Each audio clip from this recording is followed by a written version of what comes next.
Pemainnya kurang lebih 8,8 juta masyarakat Indonesia, yang mayoritas para pemainnya adalah kelas menengah ke bawah. Dan media sekalian yang saya hormati, baru saja pemerintah dalam hal ini kementerian lembaga yang terkait bersama TNI, kemudian Polri, Kejaksaan, BSSN, kemudian Bank Indonesia, OJK, dan PPATK telah menindaklanjuti hasil capaian dari Des Penanganan Judi Online serta Des Keamanan Cyber dan Perlindungan Data. Rekan-rekan media sekalian, bahwa judi online kondisinya saat ini memang sudah cukup meresahkan, mengkhawatirkan, dan darurat begitu. Bapak Presiden pada beberapa kesempatan telah menyampaikan bahwa perputaran judi online yang ada di Indonesia ini telah mencapai kurang lebih 900 triliun rupiah di tahun 2024. Pemainnya kurang lebih 8,8 juta masyarakat Indonesia, yang mayoritas para pemainnya adalah kelas menengah ke bawah. 97.000 anggota TNI Polri dan 1,9 juta pegawai swasta yang bermain judi online. 80.000 pemain judi online yang usianya di bawah 10 tahun.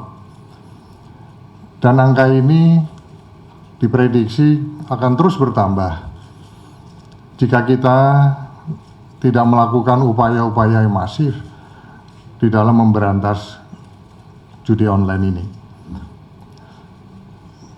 Masifnya jumlah judi online ini dapat dipahami karena judi online menurut pakar cyber security itu dapat mendatangkan hormon endorfin yang membuat pemainnya merasakan perasaan senang dan bahagia ketika berhasil memenangkan salah satu permainan judi online ini. Padahal kemenangan itu memang sudah diatur oleh operator-operator judi online agar deposit dananya semakin besar. Ketika depositnya sudah besar, dipastikan pemain akan kalah dan kehilangan uangnya. Artinya apa? Bahwa sebetulnya judi online saat ini itu sudah seperti wabah, seperti penyakit menular yang menjangkit berbagai kalangan, dari kalangan tua hingga anak-anak. Nah, tentu saja sekali lagi dari fakta dan kondisi yang sudah sangat meresahkan dan mengkhawatirkan dan darurat ini, selanjutnya Des Judi Online telah dan akan terus melakukan upaya-upaya penindakan dan penegakan hukum, memotong dan memblokir situs-situs judi online, termasuk penelusuran dan pemblokiran aliran dana, serta melakukan kampanye dan edukasi publik untuk pencegahan judi online. Dari sisi teknis memang nampak sangat mudah untuk mengidentifikasi maupun melakukan pemblokiran terhadap situs-situs judi online. Namun dari hasil evaluasi kita, bahwa kemudian banyak operator yang melakukan domain switching, artinya mereka dengan mudah mengganti nama domain yang telah diblokir tersebut, sehingga selanjutnya langkah pemblokiran akan kita lakukan dengan lebih agresif.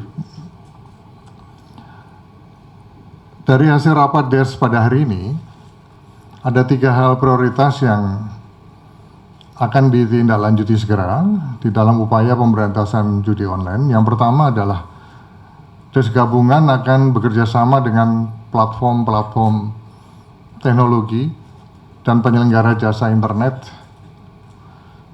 untuk melakukan pemblokiran secara sistematis. Yang kedua, Des Gabungan juga akan terus melakukan penegakan hukum dan penelusuran aliran keuangan judi online. Kita akan upayakan koordinasi hukum lintas negara dengan menyasar aktivitas pencucian uang untuk memudahkan penindakan. Yang ketiga, Des Gabungan juga akan memasifkan kampanye dan edukasi publik tentang bahaya akibat daripada judi online. Bahwa slot atau judi online itu adalah penipuan. Masyarakat selama ini ditipu oleh para operator judi online.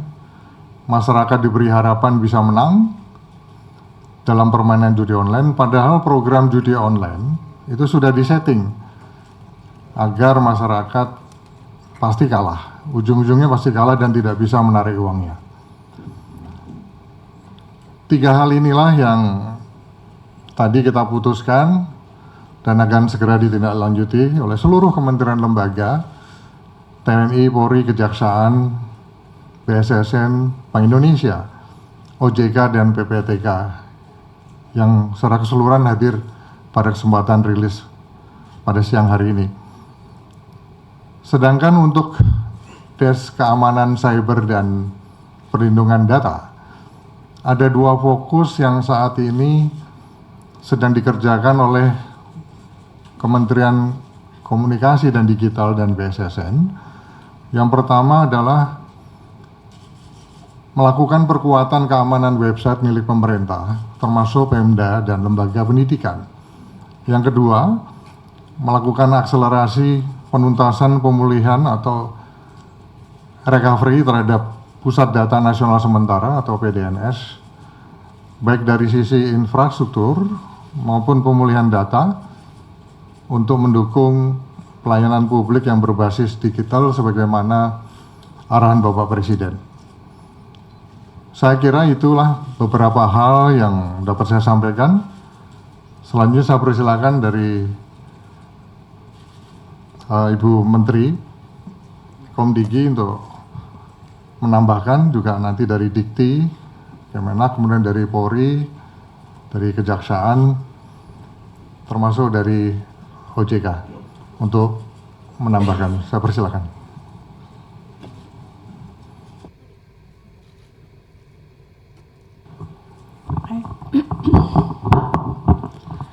Atas izin Pak Menko Polkam, kami menambahkan sedikit dari apa yang beliau sudah sampaikan, melengkapi saja, mungkin bisa ditanyakan. Des judi online di bawah pimpinan Menko Polkam itu rapat pertama tanggal 4 November, kita lihat sampai 19 November untuk situs-situs yang ditutup sudah 104.819, itu kalau dihitung dari 4 November, kalau kita hitung dari tanggal 20 Oktober atau pemerintahan baru, itu angkanya sudah di 380.000 sekian. Kemudian untuk permohonan pemblokiran rekening bank untuk bulan November saja, yaitu wilayah kerja Des judi online ini, kami sudah mengirimkan 651 permohonan untuk kemudian rekening bank ini ditindaklanjuti atau diblokir. Jadi sebagaimana teman-teman ketahui bahwa situs satu hal lain adalah rekening. Jadi kalau situs seperti tangannya, rekening ini seperti nadinya. Jadi ini juga yang sedang kita galakkan dan giatkan bekerja sama dengan OJK dan juga perbankan, dalam hal ini Bank Indonesia. Teman-teman, mungkin kita ingin lihatkan halaman berikutnya agar lebih bersemangat lagi. Teman-teman di industri bank juga untuk membantu. Kami memantau salah satu yang paling banyak adalah Bank BCA, Bank BRI, Bank BNI, Mandiri, Niaga, BSI, Danamon, dan lain-lain. Artinya Sekali lagi, kerjasama yang kuat dengan perbankan akan sangat dibutuhkan karena sekali lagi, nadi dari judi online ini ada justru di rekening atau aliran dana. Kita lihat di e-wallet, karena ini juga banyak pertanyaan teman-teman terkait e-wallet. Kami juga dalam kesempatan ini menggunakan waktu di depan teman pers juga untuk meminta kepada teman-teman e-wallet yang memang disinyalir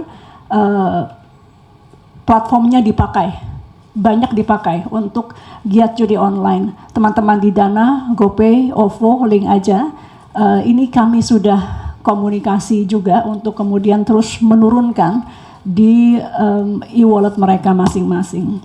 Di halaman berikutnya yang kita sudah lakukan juga, kalau teman-teman buka aduankonten.id,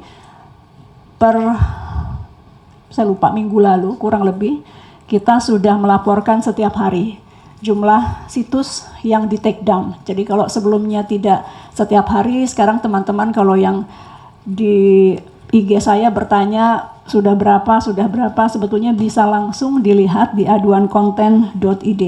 Kemudian juga teman-teman bisa melaporkan di aduannomor.id untuk melaporkan nomor rekening. Kemudian juga teman-teman bisa masuk ke cekrekening.id. Sekali lagi, Kemkom Digi tidak mungkin bisa melakukan sendiri pemantauan, dan ini akan sangat membantu jika teman-teman juga mengirimkan aduan. Meskipun tentu kami minta maaf kalau kecepatan kita men-take down mungkin tidak sebagaimana yang diharapkan teman-teman karena satu dan lain hal yang nanti saya akan jelaskan. Akun-akun Instagram ini juga yang kami coba tayangkan kepada teman-teman karena banyak juga tuntutan Pak Menko bahwa mana akun yang di take down. Untuk yang besar-besar yang ratusan ribu sampai yang puluhan ribu ini kami tampilkan beberapa yang sudah di take down. Lanjut di yang berikutnya. Lanjut. Termasuk ini yang juga banyak sekali aduan masuk untuk teman-teman ketahui bahwa pemerintah dalam hal ini Kemkom Digi dalam rangka menutup situs ataupun juga aplikasi kadang-kadang harus berhadapan juga dengan tuntutan balik. Nggak apa-apa kita hadapi. Kalau memang itu aduan dari masyarakat, kita akan tutup. Dan kita siap berhadapan jika digugat, kita akan jelaskan kenapa situs-situs ini kita sinyalir terkait dengan giat judi online. Ini di halaman berikutnya. Demikian juga dengan keyword. Banyak sekali masukan dari masyarakat mengenai keyword yang masih bisa dibuka. Kami sudah melakukan pemblokiran terkait keyword dari 4 sampai 20 November, ini usia dari DES ini, mencapai 1.361 kata kunci di Google dan 7.252 kata kunci di Meta. Kenapa tidak bisa secepat yang kita inginkan, terkhusus untuk di platform-platform perusahaan-perusahaan teknologi besar ini, tadi sebagaimana disampaikan oleh Pak Menko, kami tidak bisa sendiri menghapus keywordnya. Kami sudah bersurat ke Google, kami juga sudah bersurat ke TikTok, kami juga sudah bersurat ke Meta untuk bekerja sama menghapus keyword-keyword tersebut. Mereka mengikuti guidelines dari perusahaannya masing-masing. Ini yang kita sedang dorong, minta untuk mereka juga ikut hukum yang berlaku di Indonesia. Sebagaimana kita tahu, judi mungkin di negara lain tidak melanggar, tapi Indonesia melanggar. Jadi kalau memang dibukanya dari Indonesia keyword tersebut, kita minta itu juga untuk tidak bisa muncul di keywordnya. Dan demikian langkah-langkah berikutnya Pak Menko, teman-teman sekalian, kami laporkan adalah menggiatkan kembali komunikasi dengan perusahaan-perusahaan teknologi, perusahaan-perusahaan operator seluler, perusahaan-perusahaan internet service provider. Nanti siang kami tugaskan Dirjen Aptika untuk bertemu dengan perusahaan-perusahaan tersebut.